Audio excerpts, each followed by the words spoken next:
Good Thursday morning, everyone. Welcome back. You're watching the Kaiser Report. Thanks for tuning into our channel here for a few laughs and some news bits to come to you today, this Thursday morning. And we're hoping you're all getting ready for next week's big celebration and Thanksgiving celebration. We have a lot to be thankful for coming up. And just to talk about a few things that are going on today, with regard to the lawfare continuation in New York, with Alvin Bragg getting his way. He's throwing his weight around, no pun intended, about keeping the sword of Damocles hanging over the head of an incoming president and getting away with what he does while the city of New York is collapsing around him with crime and all of the stuff that goes along with the migrant crime influx in the state of New York, especially New York City, where they've received housing in hotels and money and cell phones and allowed to do the crimes that they feel like doing, and if arrested, get put back into the street very, very soon and quickly at the behest of Alvin Bragg, who can't do the job that he was put in there to do because Trump derangement syndrome has gotten a hold of him so badly that he cannot function without siding with the criminals so he can get to destroying an incoming president, or trying to manipulate what America has spoken out about in this last election. We'll take a look at this meme about New York and its crime right now. New York, New York. We have a brand. New York has a brand. And when people see it, it means something. I want to change the psychology around crime in New York City because we are the safest big city in America. Kansas doesn't have a brand.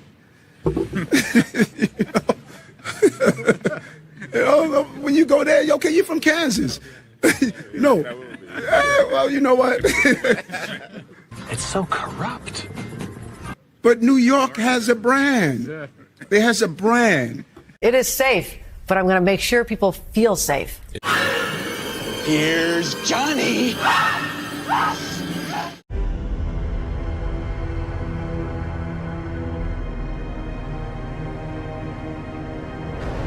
It is safe. Your poor face. Look at my eye. Oh my gosh. His eye is swollen shut, and look at his injured wrist. It broke my wrist.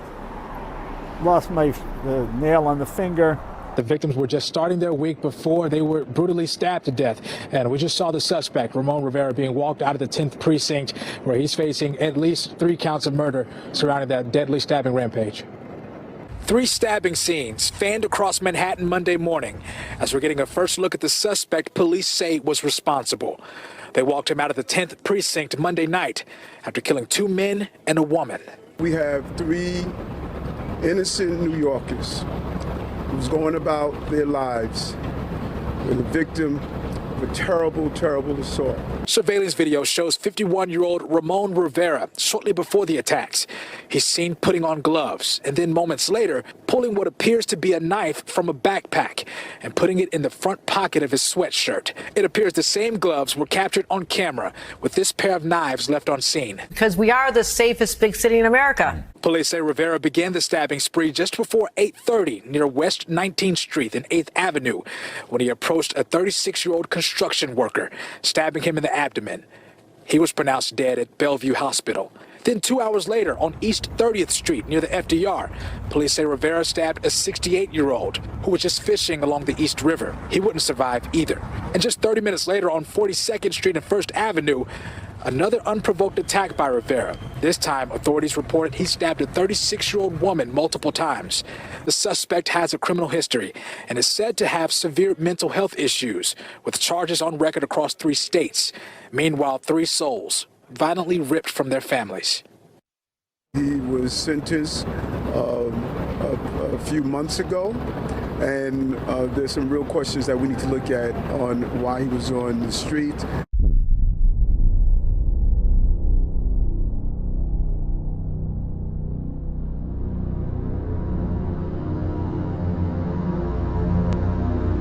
We have a brand.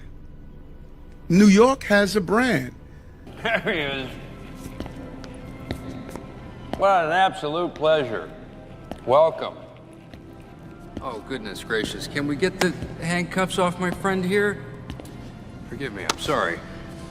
I'm such a huge fan of yours. I didn't want to make a first impression like this. He's not an animal. Come on. He's a human being. Thank you. Democrats, we are delivering. Actually, we are delivering big time. It's amazing, isn't it, that Alvin Bragg can get away with letting his city go into a garbage pail. Also, he can get a hold of a headline that says that he's the one that got Donald Trump. Not working out for him, and it's not working out in a few places in Washington's inner circle. With all of the work that is coming up that has to be done with regard to changes in the system that we call a check and balance system, what is Congress up to today? Worrying about an incoming woman trans use of a bathroom.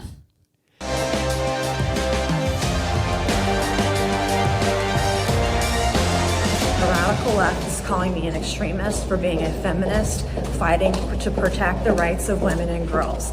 If being a feminist makes me an extremist or a bigot or a monster, I am totally here for it, because I'm going to fight like hell for every woman and every little girl across this country to protect you.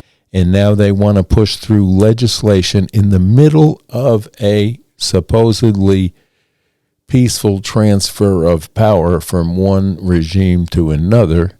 We're worried about bathrooms being used by trans people. We need to get off of that right now. It is not in any form acceptable for Congress to be worried about this, because they may have a transgender person coming into Congress that they don't want to share a bathroom with. Get over it, and if you ever have traveled outside this country, especially into the Asian countries, you'll know that there is no men's room, women's room in most cases. It's all used by both. So let's just stop this nonsense. Now, if you're going to curtail trans women using the ladies' bathroom, then you need to put a time limit on that, so it is no one under 18 allowed to do this. It should be taken out of the schools. That's not a good place for it. Both high school, colleges, even they're past the age of 18, then they can use whatever bathroom they want. But it is ridiculous to be wasting time in this government and the government's money, your tax dollars, in deciding what bathroom a congressperson or a Senate appointee can use. Let's get away from that, and let's get back to common sense reality that's not taking place anymore among the Democratic side of the aisle, or now the Republican side of the aisle. So let's quit the nonsense. Let's get to the job at hand, which is a transfer of power that will go seamlessly into the next 4 years without all of the nonsense attached to it. Let's see if we can take a look here and figure out what the hell is going on. Bye. Have a beautiful day.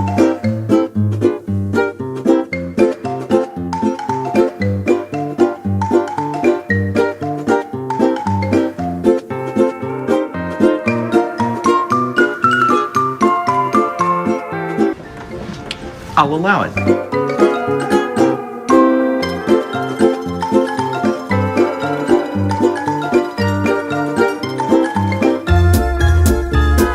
You know what's in the air, Whoopi? What's Trumpism. We lost the election. Wait a minute. We lost the election. We're miserable. Half of this country is miserable. And let's just tell the truth. We hate that he won.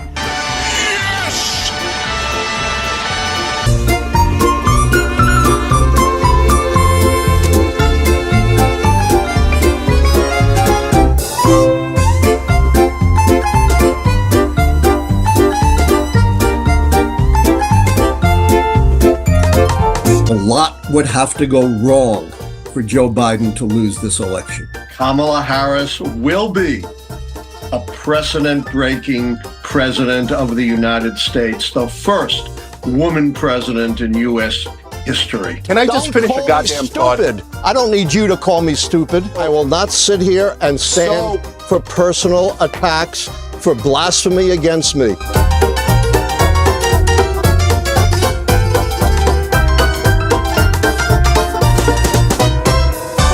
Mr. President, are you reconsidering the nomination of Matt Gaetz? No. So Mika and Joe went down to Mar-a-Lago to kiss the ring. It's the last time I ever watched Morning Joe. Period. End of statement. Unreal. Unreal. For months you were telling us he's the worst thing that could happen to this country and democracy. And then you go kiss his ring? Despicable.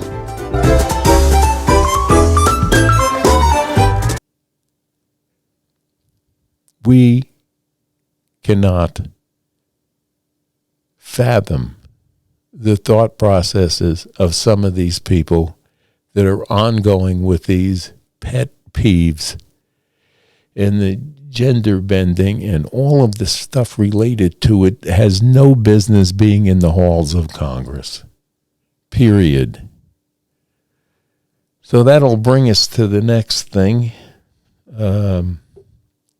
The sanctuary city nonsense that's going on now that Holman has said that we will be using ICE to come around and clean out some of the criminal element at first that we are looking at daily after the Lake and Riley trial that has come up and gone. It's brought more attention back to the forefront, and it needs to be addressed. And for these cities mayors and governors of states that are out saying that they won't allow this is absolute craziness at its finest. It's crazy. Let's look at LA here.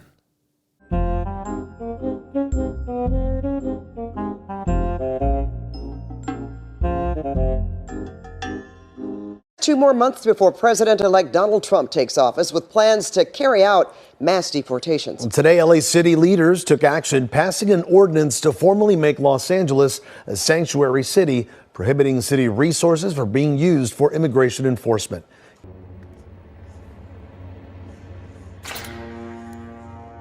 It's treason. The adopted legislation prohibits city resources like the police department from helping with the federal enforcement of immigration laws. The vote comes 2 weeks after Donald Trump was elected to a second term as president. He's already promised mass deportation. What do we want? Which is why activists rallied outside LA City Hall Tuesday. The deportation agenda that Trump's administration has been talking about is extremely violent. This ordinance is really about protecting my community.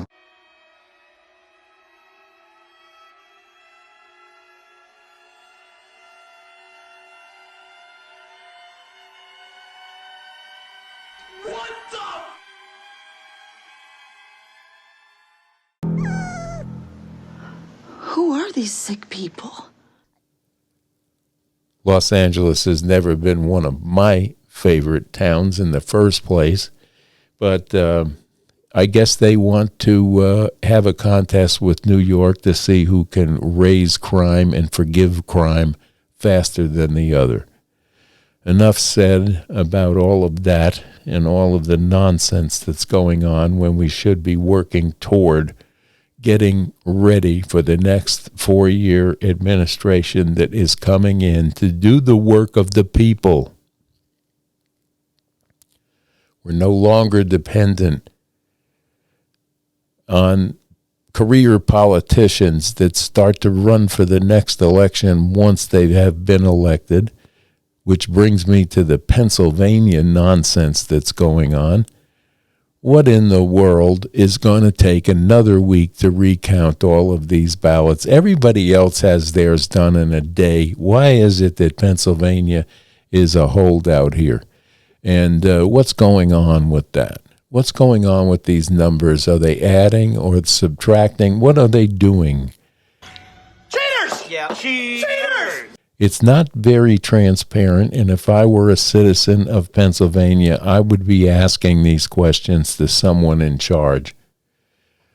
But it's not being done. They're doing their recount, and now they need another week. Why does it take another week when this stuff is all done electronically? Unless somebody has a plan that we don't know about.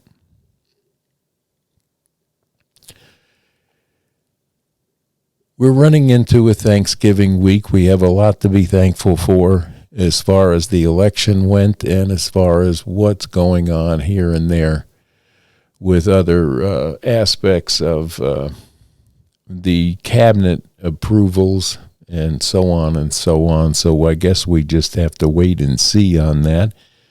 But while they argue over what bathroom is available to who, we're not getting any of that work that needs to be done completed, which asks the question, why? Why are they doing this? What's going on? It's not as bad as we thought it would be, but Trump derangement syndrome is alive and well in the Democratic Party and in a handful of Republican senators that are turncoats and should not be in the positions that they're in, but they are, and we have to go along with that. So hopefully there'll be a reign of common sense that goes through these chambers and get these people either turned down or confirmed for the positions that they're put up for. And if you're going to turn one down, you better have damn good reasoning, not just because you don't like someone or you want to fabricate a whole bunch of nasty things to say about that individual to ruin the rest of their lives, which is the Democratic playbook, page 2. Anyway, it's Thursday here, and we're looking forward to another weekend. And hopefully you're going to be doing some cooking this weekend. So don't forget our sponsor, Lazy J Farms and Butcher Shop, that's located in off of Bloomingdale Road in Kingsport, Tennessee. You can call them, and you can ask for any cuts that you want in beef, in pork. They have great cheese. They have eggs. They have everything you need, farm-raised here locally, without all of the treatments that major manufacturers use to put your supermarket meat on the aisle and make it look good. This beef is a blonde Aquitaine cattle, which is a French cattle that is very, very rare here in the United States, but the taste of the beef is so different that you will enjoy it, and I guarantee you, buy one and you'll be buying a lot more of their steaks, their hamburger meat, their pork products are farm-raised, and you can call them at 423-395-5595, and ask for Butch and tell them what cut you want. I don't care where you live in the United States of America. They will get it to you overnight, fresh and ready to put on your grill or in your oven and enjoy the best tasting beef you ever had. And again, that's 398-5595. That's 423-398-5595. Give them a call today and look for their ad at the end of this video. I think you'll enjoy watching it. It's a local farm, and these people at Lazy J Farms and Butcher Shop are the nicest, most helpful people in the world when you're looking for that special cut. They have prime rib. I don't care how many bones you want to order from them. I'm looking forward to Christmas because I'll do their prime rib on Christmas. And it is the best that you'll ever taste. So give them a call down there, and don't forget to tell them Kaiser sent you.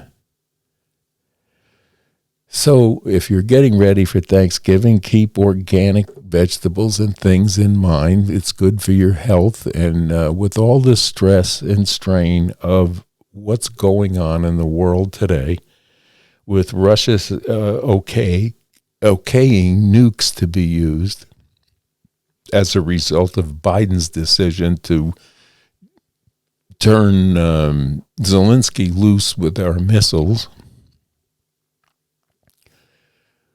it's a powder keg right there and in Europe as we speak. And hopefully Donald Trump is talking to these people and trying to talk them down off of a ledge that Biden has put us out on.